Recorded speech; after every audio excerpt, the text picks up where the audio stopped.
जब आप कोई ऐसा वीडियो देख रहे हो जो आपको बहुत अच्छा लगता हो, उसके बीच में ब्रेक। अभी डाउनलोड करें तक ऐप। और अब बात करते हैं देश में कोरोना के आंकड़ों की। इस वक्त भारत में कोरोना मरीजों का आंकड़ा 81,000 के पार जा पहुंचा है। महाराष्ट्र में सबसे ज्यादा 29,100 केसेस हैं। अकेले मुंबई में 17,671 मामले सामने आ चुके हैं। तो मुंबई सबसे ज्यादा मरीजों वाला शहर है। आपको बता दें कि महाराष्ट्र में कुल 24 घंटे में 1,576 नए केसेस आए हैं। 49 लोगों की वहां जान चली गई है। देश भर में कुल आंकड़े की बात की जाए तो 81,000 के पार पहुंच चुका है कोरोना मरीजों का आंकड़ा। गुजरात के बनासकांठा से एक हैरान कर देने वाली तस्वीर सामने आई है। वहां हाईवे पर 2 ट्रकों में जमकर टक्कर हुई है और यह मंजर सीसीटीवी कैमरे में कैद हो गया। आप खुद देखिए कि कैसे हुआ ये सड़क हादसा। इस दुर्घटना में ट्रक पलटने से 2 लोग बुरी तरह से घायल हुए हैं। हादसा बनासकांठा के डीसा पाटन रोड का है। देखिए जरा।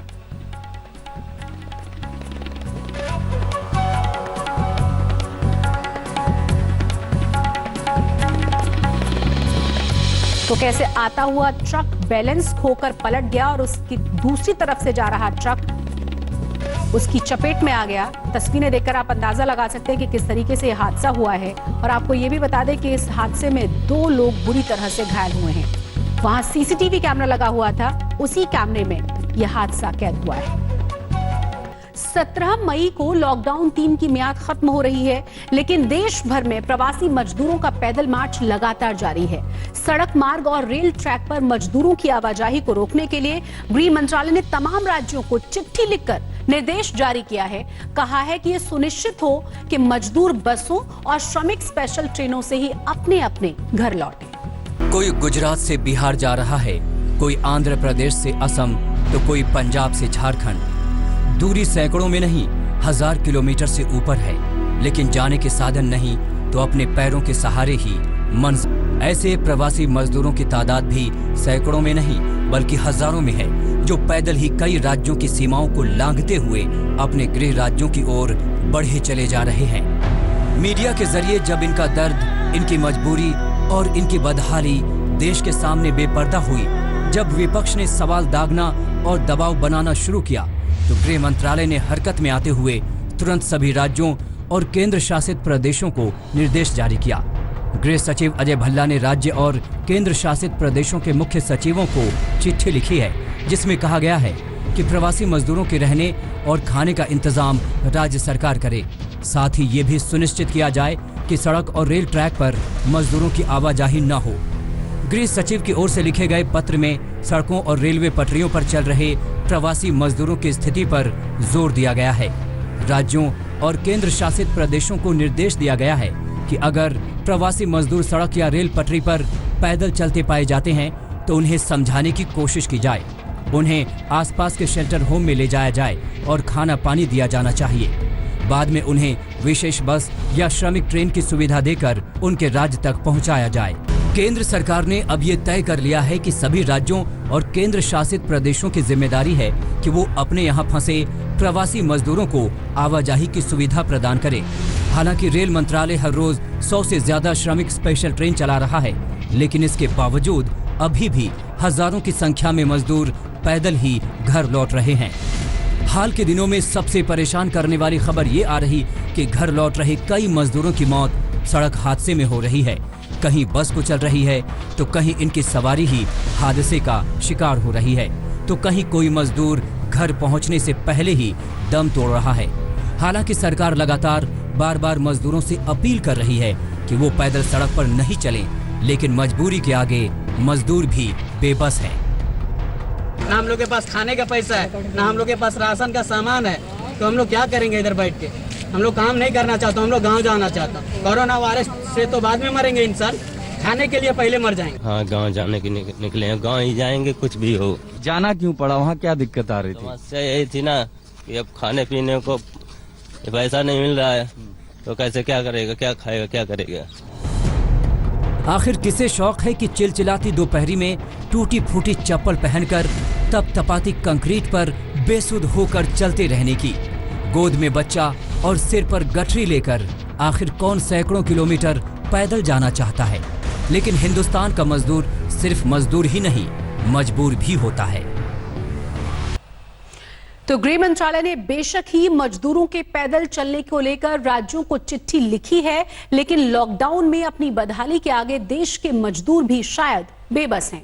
दूरी भले ही सैकड़ों हजार किलोमीटर की हो, लेकिन मजबूरी की मार ऐसी कि सड़क पर मजदूरों का काफिला लगातार निकल रहा है, चाहे वो दिव्यांग ही क्यों न हो। देखिए हैरान कर देने वाली इस रिपोर्ट को। तस्वीरों को देखकर भला किसका कलेजा कांप नहीं उठेगा। एक बाप अपने दिव्यांग बेटे को पीठ पर बिठाकर ले जा रहा है। दोनों पैरों से चलने में असमर्थ एक महिला डंडे के सहारे अपना सफर पूरा कर रही है। अपनी मां की मौत की खबर सुनकर एक युवक ने साइकिल से ही सैकड़ों किलोमीटर की दूरी तय कर ली, तो अपने घर पहुंचने के लिए दिव्यांग साइकिल से ही पंजाब से बिहार आ गए बाप बेटे। न जाने ऐसी कितनी दर्दनाक कहानियों और तस्वीरों से आपका और हमारा सामना होगा। अपने दिव्यांग बेटे को अपनी पीठ पर ढोते इस मजदूर का नाम विजय है। लॉकडाउन में अहमदाबाद में काम नहीं रहा तो मजबूरी में अपने गृह क्षेत्र प्रयागराज लौटना पड़ा। न पैसा बचा न सवारी मिली तो पैदल ही बेटे को साथ लेकर रवाना हो गए अहमदाबाद से राजस्थान के भरतपुर तक। यूं ही यूपी की बरेली निवासी और दिव्यांग सविता देवी की कहानी भी कुछ अलग नहीं।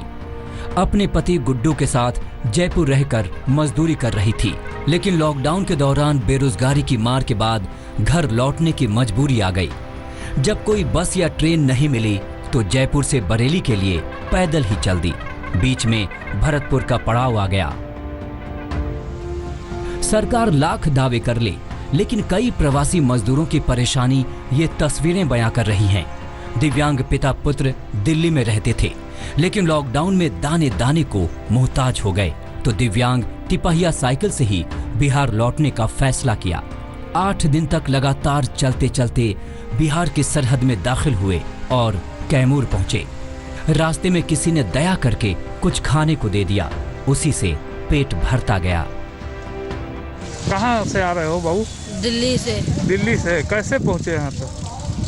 मांग के खा के ऐसे लॉकडाउन हुआ जब तक वैसे ही चले आए, मांग के खा के ऐसे ही आ गए हम लोग। ऐसी ही एक कहानी है मूल रूप से झारखंड के रहने वाले एक और शख्स की, जो लुधियाना में मजदूरी करता था।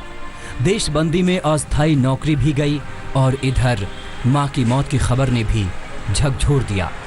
मजबूरी में इस मजदूर ने पैसे उधार मांगकर साइकिल खरीदी और उसी को चलाते हुए 14 दिन के सफर में पटना पहुंचा। तो माँ मर गया तो मेरा दिमाग काम नहीं करने लगा। उसका बाद साइकिल उठा कर मैं पैसा से लेकर साइकिल लिए, 2000 में पैसे साइकिल लिए। वहाँ से चलते आ रहे हैं। आज हो गया 14 दिन हो गए। अब भूखे प्यासे ऐसे आ रहे हैं और रोड में को देते हैं, थोड़ा सा खाना होता है, बस में चलते आ रहे हैं। कहाँ से चले थे? लुधियाना से चले। जी हाँ, लॉकडाउन में ऐसी कहानियों और असल के ऐसे किरदारों को देख सुनकर आप सहम उठेंगे। जिंदगी की मजबूरी है और जिंदा रहने के लिए ये सब सहना शायद इनकी नियति बन चुकी है।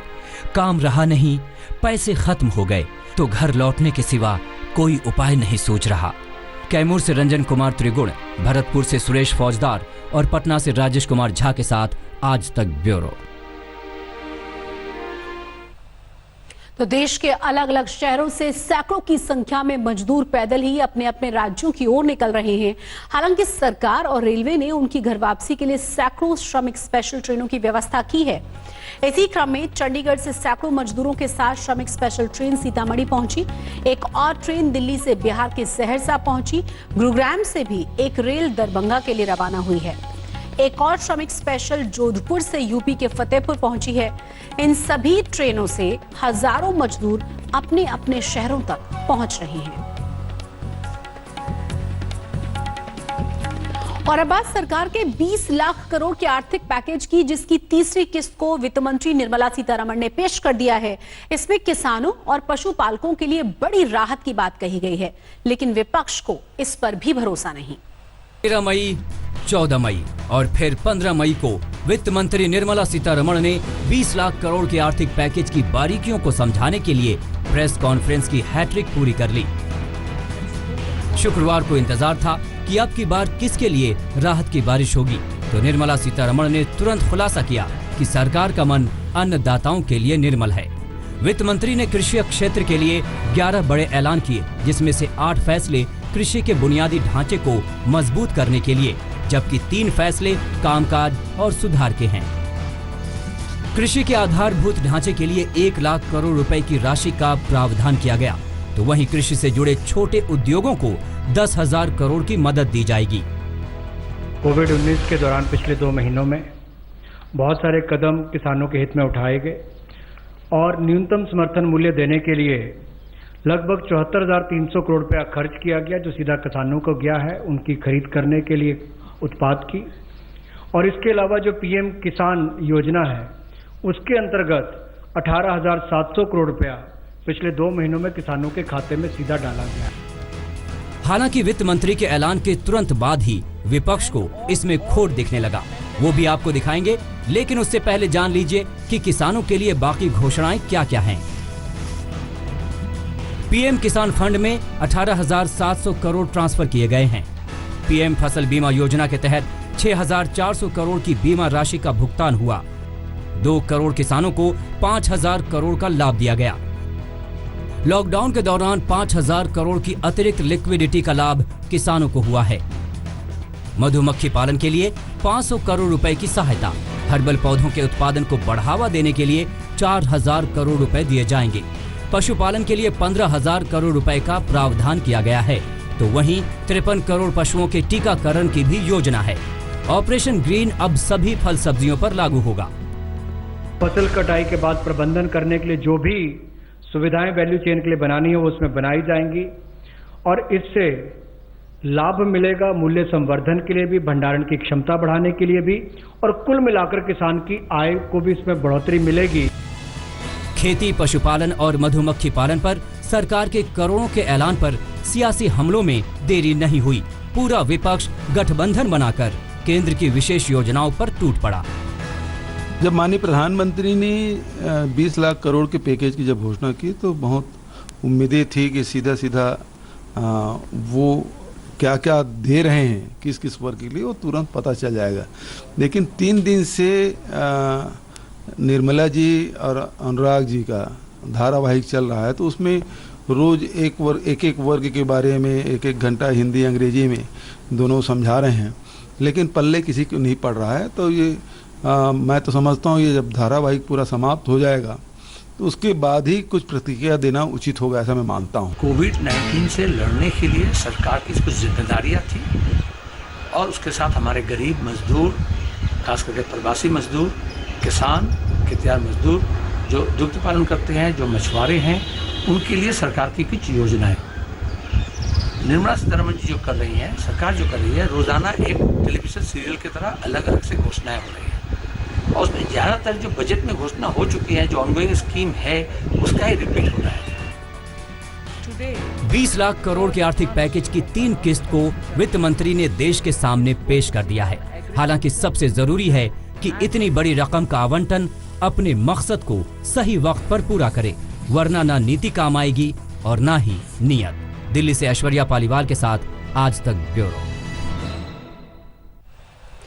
और अब बात विशाखापट्टनम गैस लीक हादसे की करते हैं। 7 मई की सुबह आपको बता दें कि एलजी पॉलीमर्स फैक्ट्री से निकली जहरीली हवा से 12 लोगों का दम घुट गया था और मौत हो गई थी।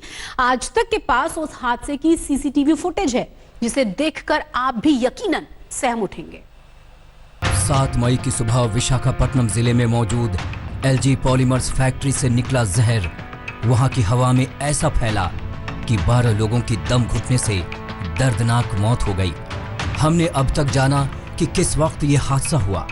हमने अब तक देखा कि कैसे लोग अस्पतालों में तड़पते रहे। हमने अब तक अपनों को खोने के गम में लोगों की बदहवासी देखी। लेकिन आज तक के पास हादसे के दिन की वो तस्वीरें भी मौजूद हैं, जिसे देखकर हर किसी के रोंगटे खड़े हो जाएंगे। LG पॉलीमर्स फैक्ट्री से जहरीली गैस का रिसाव 7 मई की रात करीब 3:47 पर होता है और चंद मिनटों में ही वो आसपास के 5 गांवों को अपनी आगोश में ले लेती है। हम आपको एक एक करके तस्वीरों को दिखाते हैं।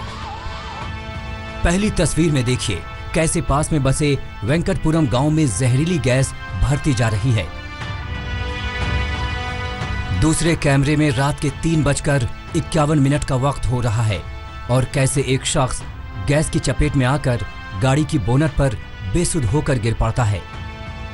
तीसरी तस्वीर बेहद खतरनाक है। सड़क पर चल रही एक महिला बेहोश होकर वहीं गिर पड़ती है और बेचैन होकर रास्ते में ही लौटने लगती है। चौथी तस्वीर भी बेहद दर्दनाक है, जहां सड़क पर गिरा एक बच्चा एक एक सांस के लिए तड़प रहा है।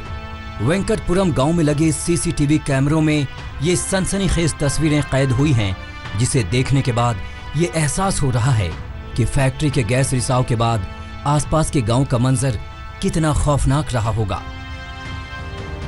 LG पॉलीमर्स फैक्ट्री से स्टाइरीन गैस रिसाव हादसे में न सिर्फ 12 लोगों की मौत हुई थी, बल्कि 45 बच्चों समेत 300 लोगों की तबीयत खराब हुई थी।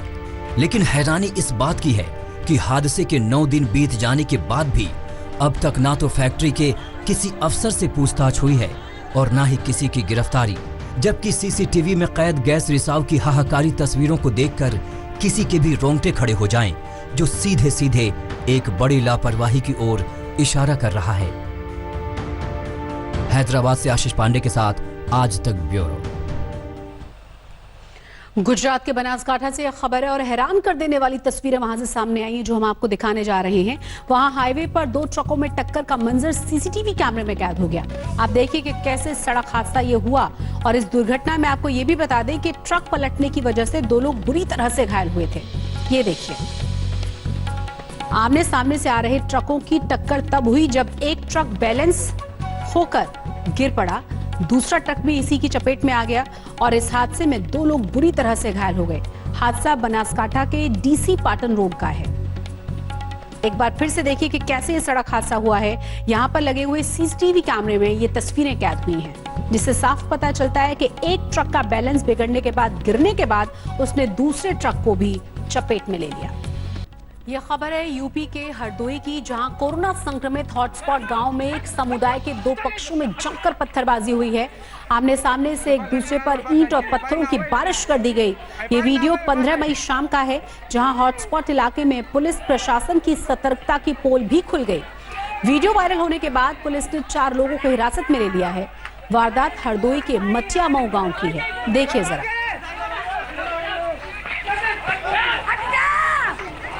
जैसे दोनों ही तरफ से पत्थर बरसाए जा रहे हैं। तस्वीरें देखकर आप अंदाजा लगा सकते हैं कि किस तरीके से इस घटना को अंजाम दिया गया है। 2 ग्रुप्स के बीच में ये झगड़ा शुरू हुआ था।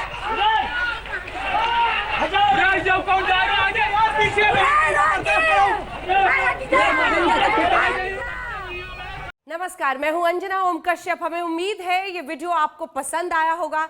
लेटेस्ट खबरों के लिए यूं ही देखते रहिए आज तक और इस वीडियो के पसंद आने पर लाइक, शेयर एंड सब्सक्राइब करना ना भूलें।